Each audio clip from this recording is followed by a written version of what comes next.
السلام علیکم ورحمۃ اللہ وبرکاتہ۔ ایک پیغام عوام اہل سنت اور مسجدوں کے ٹرسٹیوں کے نام۔ جو قوم اپنے علماء کا خون چوسے وہ کیسے رحمت خداوندی کی مستحق ہو سکتی ہے؟ ایک مسجد میں جانا ہوا، ماشاء اللہ ہر طرف تعمیری کام چل رہا تھا۔ کہیں سنگ مرمر بچھایا جا رہا تھا، کہیں ٹائلسیں لگائی جا رہی تھی، کہیں بجلی فٹنگ، کہیں ریپیئرنگ وغیرہ وغیرہ۔ معلوم کرنے پر پتا چلا کہ تقریباً 20 لاکھ روپے لگ چکے ہیں اور اندازے کے مطابق اتنے ہی اور لگ جائیں گے۔ تعجب اس کام پر نہیں ہو رہا تھا، بلکہ تعجب کی اصل وجہ یہ تھی کہ مسجد بنی بنائی ہوئی پہلے ہی سے موجود تھی، بس نمازیوں کی سہولت اور اس سے بھی زیادہ خوش نمائی کے جذبے سے یہ کام کیا جا رہا تھا۔ اگلے ہی لمحہ امام مسجد سے ملاقات ہوئی، میں نے ان سے ان کی تنخواہ معلوم کی، اس امید پر کہ ایسی جگہ 20,000 سے کم تنخواہ کیا ہوگی جس مسجد میں 50 لاکھ روپے خوشنمائی کے لیے لگایا جا سکتا ہو، تو وہاں اتنی تنخواہ کوئی مشکل نہیں۔ لیکن میری حیرت کی انتہا نہ رہی اس وقت جب امام صاحب نے جواب میں 5,000 تنخواہ بتلائی، اور ستم بالائی ستم، وہ بھی وقت پر نہیں ملتی۔ میں اس سوچ میں پڑ گیا کہ سن 2016 میں اتنے کا تو متولی کے گھر دودھ ہی آ جاتا ہوگا، اور ایک امام کی ضروریات گھی، تیل، آٹا، سبزی، گوشت، بجلی بل، پانی بل، بچوں کی اسکول فیس، گیس سلنڈر، چائے، ناشتہ، دوا وغیرہ، مہمان وغیرہ، سفر وغیرہ کے اخراجات، کپڑے، سردی گرمی کی ضروریات وغیرہ وغیرہ، ان سب کاموں کے لیے 5,000۔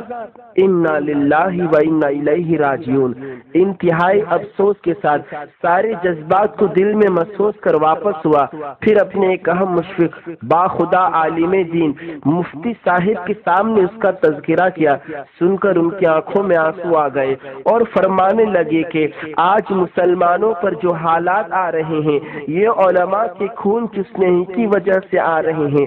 حضور علیہ السلام نے حجر اسود کو خطاب کر کے ارشاد فرمایا تھا کہ تجھ سے زیادہ عزت والا ایک مسلمان ہے، تو جب ایک مسلمان حجر اسود سے افضل ہے تو عالم دین یقیناً بدرجہ افضل ہے، لہذا مسجد سے افضل مسجد کا امام ہے۔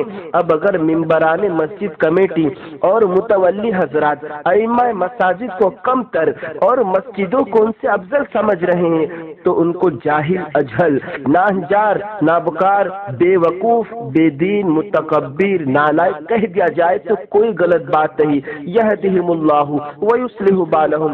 میرا بارہا کا تجربہ ہے کہ جب بھی مسجد کمیٹی کے پاس کچھ بیلنس بڑھ جاتا ہے تو ان کی سوچ و فکر بس یہی ہوتی ہے کہ کس طرح اس پیسے کو پیشاب خانہ، بیت الخلا، اینٹ گارا، مٹی میں کس طرح لگا دیا جائے، چاہے ان کو کوئی چیز بنی بنائی توڑ کر ہی کیوں نہ بنانی پڑے، مگر ان کے ذہن میں یہ نہیں آتا کہ امام یا مؤذن یا مدرس کی تنخواہوں میں اضافہ کر دیا جائے، یا ان کی کسی ضرورت پر خرچ کر دیا جائے، یا مکتب میں اساتذہ کا اضافہ کر دیا جائے۔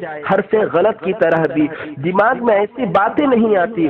ہندوستان کی مساجد کے ہزاروں ائمہ کرائے کے مکانوں میں یا مسجد کے ایک حجرے میں رہ کر زندگی گزار کر دنیا سے رخصت ہو گئے، مگر ان فرعون صفت ممبران مساجد کو ذرا بھی رحم نہیں آیا، اور خوف خدا سے عاری ہو کر امت کے لاکھوں کروڑوں روپیے غیر ضروری تعمیر میں لگا دیے۔ ایسے بدقماش ممبران مساجد کو دھیان رکھنا چاہیے کہ حساب و کتاب کا دن اور اعمال تولنے والی ترازو ان کے لیے بھی ہے۔ السلام علیکم۔